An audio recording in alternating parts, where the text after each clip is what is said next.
Okay, so here's a new car to the Irish market. Well, when I say new, it was initially introduced in 2007. It managed to stay here for about 3 years, but I don't think Irish people had the appetite at the time for it. This, folks, is the Renault Koleos, and I have to say this is a very attractive machine. I'm loving the kind of muscle going on to the side here, just in front of the A-pillar. As well as that, I love this line that goes through. Nice touches of chrome all around the front here as well. Nice mirrors, nice everything. It's a great looking car. Now, the D segment SUV, or the DSUV segment, is really growing at the moment. You got the new Skoda Kodiaq, you got Sorento, Discovery Sport, all these other cars, and this car is going into competition with those. So it's a lot of work for them to do, but Renault have proven themselves with the likes of the Kadjar and the Captur, and they really are at the SUV race. So this new Koleos, let's have a look at the boot, the back, and then we'll take it for a spin. We've got false floor there, and you can hide all your nice bits and bobs in there as well. That's all good. You got your first aid kit and everything like that as well. A couple of hooks going on here, and then releases for the seats as well. Yeah, it's nice, not bad. It's not the best in its class, but it's not a bad boot all the same.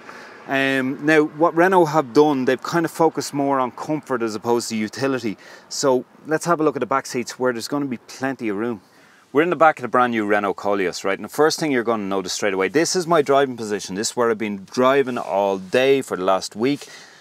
And look at the legroom. Look at my knee room here. It is absolutely huge. Other thing here as well is there's a very small transmission tunnel. So getting 3 people, 3 adults in here should not be a problem at all. You got these nets for the kids if they want to throw their Financial Times in there or whatever it is they're reading these days.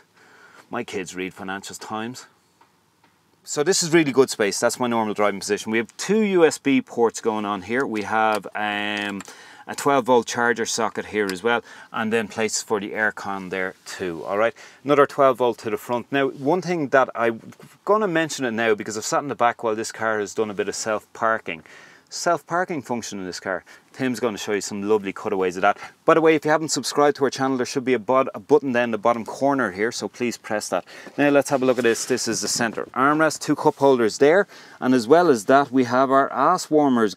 But it's really good space, and I can't go on about this enough. I love the door handles in this machine. They're really good.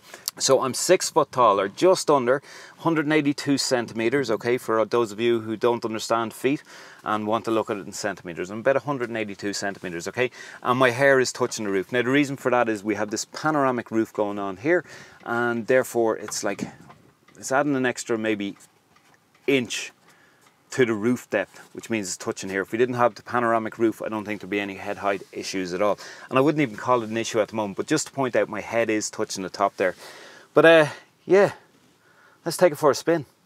Right, so the Renault Koleos, there's no doubting this is, in my eyes, the best looking Renault that I have ever seen. Okay, and I know there's a lot of people out there who are probably looking at me going, you're mad, the new Megane is nicer looking, or, you know, maybe even the Kadjar, the Captur or whatever. But no, I think this is the best looking that they produced yet in terms of SUVs anyway, right? I like the chunkiness that it has over, let's say, the Captur or, you know, the Kadjar or whatever. I love, just in front of the A-pillar, there's this kind of muscly shoulder that comes out here to the side at the front of the car. Then you got this nice nose, a beautiful nose with these bits of chrome going along the side. And it's raising a question in my mind. I put this in my written review as well, which is going to be up in one of these corners, right? Is this better looking than, let's say, the new Skoda Kodiaq, which I am a huge fan of. I make no secret about it. Link up there for that one as well. It's a really good car. But when it comes to actual physical looks, I think maybe the Renault has it. Let's move on from that point. Okay. What are the negatives? Well, first off, we got this 2-litre, 175 brake horsepower engine going on here, and it's good and powerful, and you're not going to have any problems overtaking or anything like that. But it's loud. Like, I'm sitting idle here at the moment. Now, usually it would kick in to start-stop, so the engine would stop for a second. But I find it to be extremely loud here at the moment. You can really hear the engine roar. This is a big, chunky car. When you're going around the corner, you will roll a bit, and I noticed that a lot on our first test drive at the national launch. Going around corners, if you're sitting in the back, you do feel that. The other thing as well is we have this CVT Xtronic gearbox going on here, okay? And usually, I despise the CVT boxes. I think it takes a lot of the enjoyment out of driving. But in this case, and in the case of the Subaru Leverg as well, I actually think that the box is quite good. It does throw up a bit of lag, I find, as well as that there's a bit of diesel lag when you put your foot straight down for acceleration from, let's say, standstill. There is a bit of lag there. But other than that, this is actually a CVT box that I'd gladly live with. It's really good. Now here to the front, nice feel to the steering wheel. Of course, we are in the highest trim available, so we got our Bose speakers there. The seats that I'm sitting in are really comfortable, and again, we're the highest specs, so therefore I get an ass warmer, but not only that, I get an ass air conditioner, which I used the other day, and I have to say it felt very strange.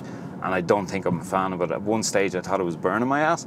It wasn't really, it was just the coolness. I suppose I'm not used to that when I'm driving the car. Here's another thing, right? So we're driving an all-wheel drive version of this car, right? So it's available. There's a little button down here, you press it, goes into two-wheel drive, full-time or four-wheel drive lock, and as well as that there's automatic four-wheel drive where it senses what you should be using at any given time. Now I'm begging you, if you're watching this video anywhere in Ireland, the UK, anywhere in the world where this might be selling, okay, I want you to ask your dealer before you decide to buy it if you're actually in the market for a four-wheel drive car, right? And I did this before in the Skoda Octavia Scout review, right? I asked people to go out and ask their dealers to let them test drive the four-wheel drive.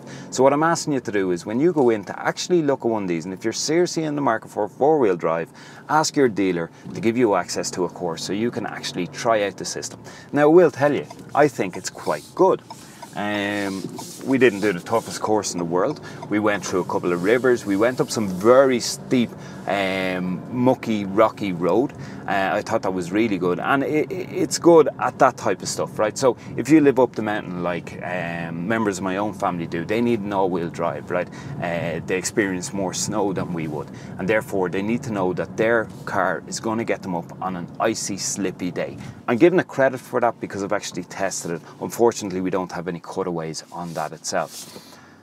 It's a nice car. My view is it's my favourite Renault. Whether or not I prefer it overall to the Kodiaq, I'm not too sure. I think that their mistake was, Renault's mistake was not having the two extra seats in the back, right? And I know they've done that for the whole, and I mentioned it already, for the whole kind of, we're looking at luxury instead of utility, where you get plenty of utility from this car. But I do think it was a mistake. I think they'd widen up their market a little bit more if they were to offer 7 seats in this car. Other than that though, I really like this car. It's a good infotainment system going on here as well. Or-Link, not too bad. Link to how it works up there. We tested it in another Renault. I think it was a Captur that we looked at it in. But that's it. Right folks, if you're watching us on YouTube, you're going to see a little button down here which says Car Buyer's Guide on it. Please press it and you'll subscribe to our channel. Follow the links around the screen, and we'll see you again very soon. Bye!